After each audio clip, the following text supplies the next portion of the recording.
Le 15 mars prochain, les cinéphiles vont retrouver Alexandra Lamy dans un nouveau long-métrage.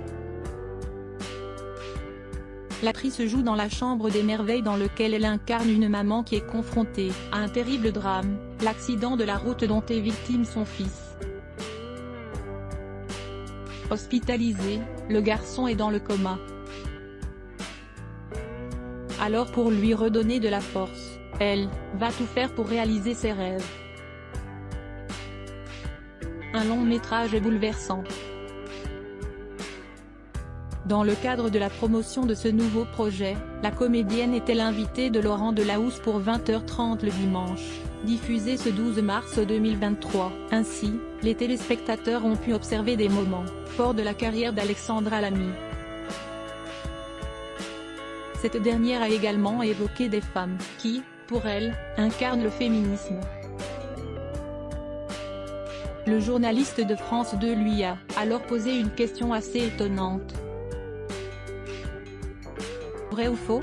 Lors de l'une de vos premières interviews, il y a 25 ans, on vous pose une question. Est-ce que vous avez couché pour réussir? C'est une réalité? On vous posait ce genre de questions? Sans se démonter, la comédienne acquiesce. Bah oui évidemment, il y avait forcément ça. C'était encore les années. Il y avait encore, oh une main par là, ce n'est pas bien grave, pardon mais il y avait un peu de ça. Des révélations choquantes. C'est pour ça aujourd'hui qu'il y a eu ce combat, quand on parle de consentement. Ça a de plus en plus évolué, poursuit-elle. L'actrice, très engagée, n'hésite pas à réaliser des films ou téléfilms pour mettre en avant ses combats, comme dans Touché, le premier film qu'elle a réalisé. Pour nos confrères de Terra Femina, la comédienne était revenue sur ses engagements.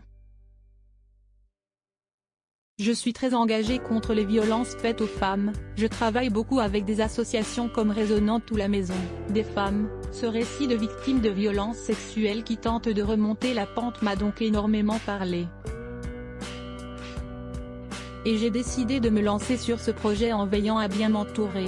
Toujours plus impliquée dans les combats pour l'égalité entre les hommes et les femmes, Alexandra Lamy souhaite faire passer des messages. Je me suis beaucoup investie pendant le premier confinement, en pensant à ces femmes qui allaient se retrouver enfermées avec leurs bourreaux.